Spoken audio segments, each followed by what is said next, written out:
Di laga uji coba antara Indonesia kontra Iran, pada pertandingan itu, Timnas Indonesia menelan kekalahan telak. Skuad Garuda digulung 5 gol tanpa balas. Pertandingan Indonesia versus Iran tersaji dalam laga uji coba yang berlangsung di Al Rayyan Training Ground, Qatar, Selasa kemarin. Pada pertandingan tersebut, pasukan Sintayong sudah kebobolan 3-0 di babak pertama. Iran menambah 2 gol lagi di paruh babak kedua. Gol tersebut dicetak melalui Bres Mehdi Gayedi. Skor 5-0 untuk hasil akhir pertandingan. Dengan skor itu 5-0 atas Iran di laga uji coba tersebut, Sintayong masih memiliki waktu 5 hari untuk berbenah atas kekurangan, dan harus memaksimalkan kelebihan tim.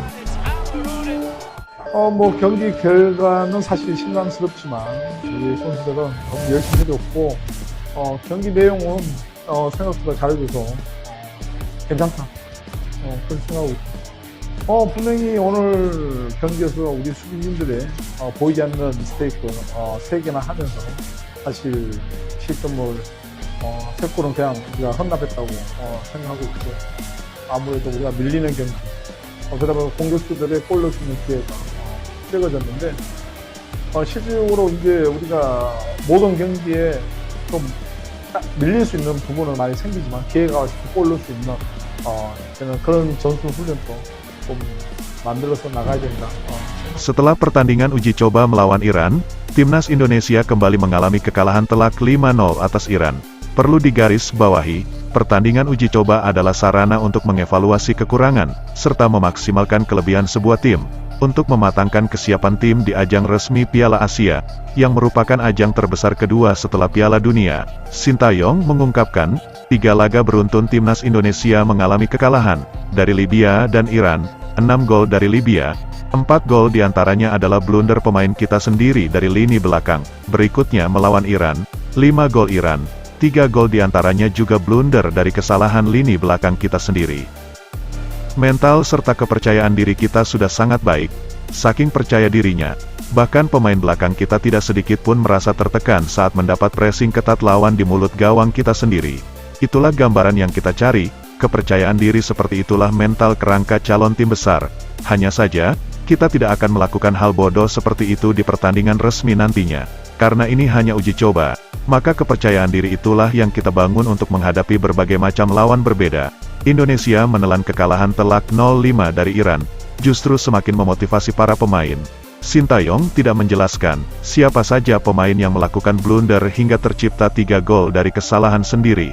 Pelatih asal Korsel tersebut hanya mengatakan, 5 gol Iran ke gawang kita, 3 gol diantaranya hasil dari kesalahan pemain kita sendiri. 오늘 경기에서 우리 수비진들의 보이지 않는 미스테이크 3개나 하면서 사실 실점을 3골은 그냥 우리가 헌납했다고 생각하고 있죠. Dengan kekalahan 0-5 dari Iran tentu membuat Sintayong kecewa. Namun STY seolah tidak patah semangat.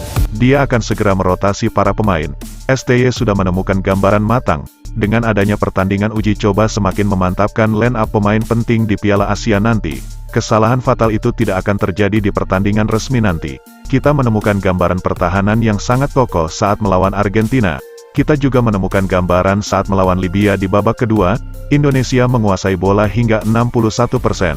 Kita juga menemukan gambaran saat mengalahkan Kuwait dengan skor 2-1.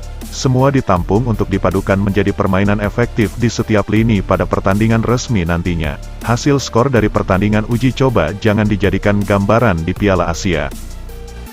Terlepas dari 3 kali kekalahan beruntun di pertandingan uji coba, Indonesia kemasukan 6 gol dari Libya, dan 5 gol dari Iran, total kemasukan 11 gol, 7 diantaranya semua kesalahan lini pertahanan. Bisa dikatakan, permainan lini belakang Timnas Indonesia sangat terbuka dan bermain tanpa beban. Hal itu untuk melatih mental para pemain, saat dipressing ketat oleh lawan di ajang besar nantinya. Dengan latihan itu, diharap para pemain tidak mudah tertekan walau di mulut gawangnya sekalipun. Dengan latihan seperti itu tentu pertahanan Indonesia mendapat pressing hingga mulut gawang. Hal itu tentu berpotensi besar bola direbut lawan, dan akhirnya kebobolan berkali-kali. Cara latihan mental seperti itu terbukti efektif, dan kini kepercayaan diri setiap pemain mulai terbentuk. Indonesia sudah siap melawan tim manapun. Dengan latihan lini belakang bermain bola-bola pendek di mulut gawang. Kejadian bodoh seperti itu, tentu tidak akan terjadi di pertandingan resmi nantinya. Sintayong juga mengungkapkan, Pertandingan uji coba hanya sekedar melatih mental, selebihnya untuk dievaluasi kekurangan serta memaksimalkan kelebihan tim. Pelatih asal Korsel tersebut bahkan tetap optimis minimal lolos di 16 besar Piala Asia. Kita lihat saja nanti. Kita akan buktikan di Piala Asia, kita sudah siap menghadapi semua lawan. Kita tahu apa yang harus kita lakukan untuk menghadapi setiap lawan yang berbeda. Indonesia akan buat kejutan di Piala Asia tahun ini.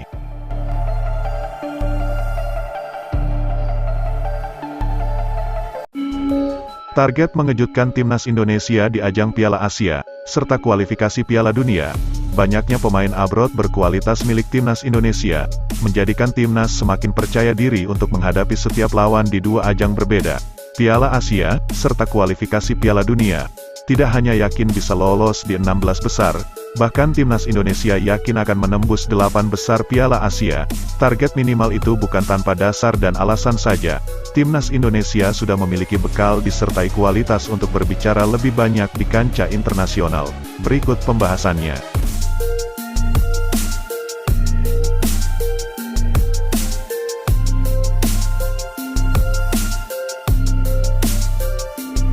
Percaya diri tingkat tinggi, skuad timnas Indonesia dihuni banyak pemain berkualitas baik. Bahkan beberapa media Asia menyebut, timnas Indonesia menjadi salah satu tim kuat di Piala Asia tahun ini. Berita pujian itu memang benar adanya. Terlepas dari berita pujian yang beredar di berbagai negara tersebut, timnas Indonesia memang mempunyai target yang tinggi. Bahkan timnas Indonesia bersikukuh dan siap untuk melibas semua lawannya, mulai dari Vietnam, Irak bahkan tim unggulan Jepang di Piala Asia tahun ini. Berita baik dan positif datang dari timnas Indonesia. Rasa percaya diri yang sangat tinggi sudah tertanam dalam diri para pemain timnas di ajang terbesar se-Asia. Begitu antusiasnya para pemain Indonesia dalam menyambut turnamen terbesar Asia ini, termasuk Ivar Jenner dan Rafael Struijk.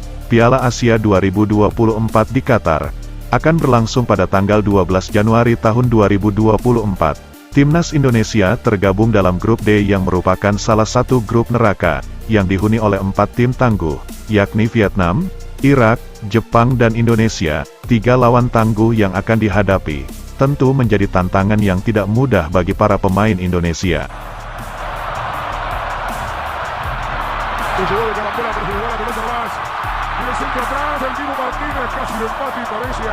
Di grup D, Indonesia dan Vietnam disebut sebagai tim kuda hitam.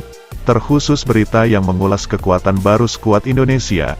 Banyak media asing yang menyebut, Indonesia kemungkinan akan memberi kejutan di Piala Asia tahun ini. Sebelum terbentuknya skuad Garuda dengan kekuatan baru seperti saat ini, tentu banyak media asing yang mengunggulkan Jepang dan Irak dari grup D. Selain itu, Vietnam juga bukan lawan yang mudah dikalahkan.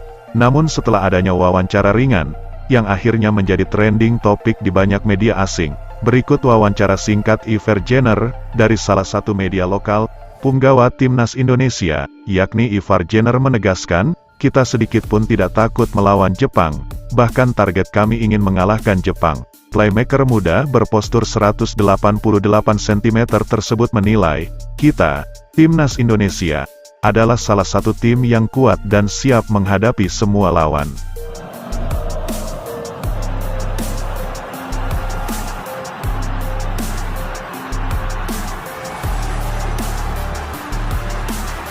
Bahkan Ivar Jenner juga mengatakan, kita timnas Indonesia bisa dan akan mengalahkan Vietnam, Irak, bahkan Jepang. Saya merasa, kita punya tim yang solid dan bagus.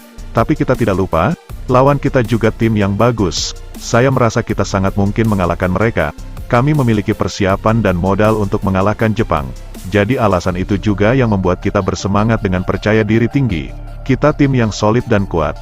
Namun kami tidak lupa, lawan kita juga kuat, dan saya pikir kita bisa mengalahkan mereka. Saya mengatakan ini bukan tanpa alasan, dan kami percaya diri tinggi untuk melibas Jepang dan semua lawan. Jadi kita lihat saja nanti. Kami akan membuktikannya. Itulah kata Ivar Jenner, yang dikutip dari laman resmi PSSI.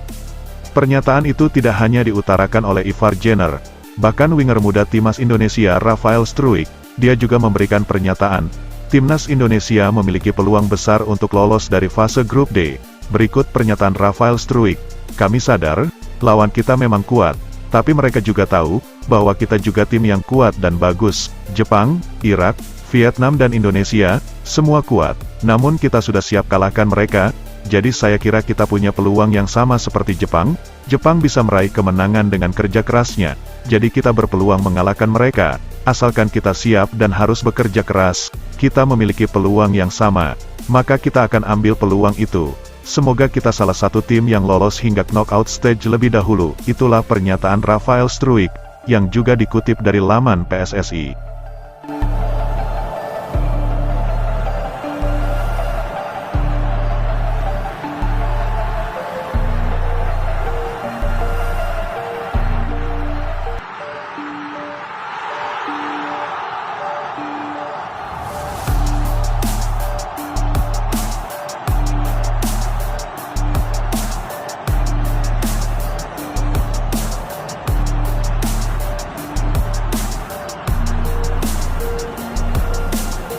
Mental serta kepercayaan tinggi timnas Indonesia untuk mengalahkan Jepang, semua itu bukan tanpa alasan. Kerapnya kekalahan itu terjadi, salah satu penyebabnya adalah berawal dari ketidakpercayaan diri pemain saat berlaga. Itu faktor mendasarnya, sehingga merusak kualitas permainannya sendiri karena minder, dan tidak percaya diri dengan kemampuan timnya. Maka dari faktor mendasar itulah, setiap individu pemain harus tertanam rasa percaya diri bahwa kita lebih kuat dari lawan. Namun jika rasa percaya diri saja, tanpa diimbangi dengan kualitas permainan, itu sama halnya dengan omong kosong. Kabar baiknya, Indonesia sudah memiliki taktik disertai modal untuk mengalahkan setiap lawannya. Indonesia akan bermain secara kolektivitas permainan tim. Hal itu juga senada dengan menu latihan TC di Turki. Para pemain dituntut untuk menerapkan perannya masing-masing di setiap lini. Salah satu contoh saat melawan Jepang, timnas Indonesia sudah memiliki modal untuk melibas Jepang. Kuncinya strategi permainan harus berjalan. Walaupun pertandingan terakhir, Jepang 2 kali berturut-turut menggulung Jerman dengan skor 2-1 saat Piala Dunia. Lalu Jepang kembali membantai Jerman dengan skor 4-1. Untuk mengalahkan Jepang, Indonesia sudah memiliki strategi khusus. Jika Anda perhatikan, siapapun lawannya, jika kolektivitas permainan tim berjalan baik, dengan permainan cepat, disertai fisik prima, maka tim sekelas Jepang akan kedodoran dengan perlawanan seperti itu. Indonesia akan menghadapi semua lawannya, dengan beradu mental, strategi, serta permainan cepat. Selain pentingnya rasa percaya diri tinggi, kunci kemenangan juga terletak pada skuad timnas itu sendiri. Jika para pemain bisa menerapkan permainan ritme yang cepat, skema permainan bola-bola pendek atau tiki-taka, dengan passing akurat, disertai stamina yang prima, dengan kepercayaan diri tinggi, tentu kita berpeluang besar melibas Jepang. Tidak hanya Jepang, jika timnas Indonesia bisa menerapkan permainan seperti itu, siapapun lawannya akan kedodoran. Lalu pertanyaannya, apakah timnas Indonesia sanggup melakukan itu? Dan kabar baiknya, ternyata timnas Indonesia sudah mempunyai bekal itu. Timnas siap berduel melawan siapapun di setiap pertandingan. Hal itu juga diutarakan oleh media asing, bahwa timnas Indonesia saat ini menjadi salah satu tim tangguh Asia.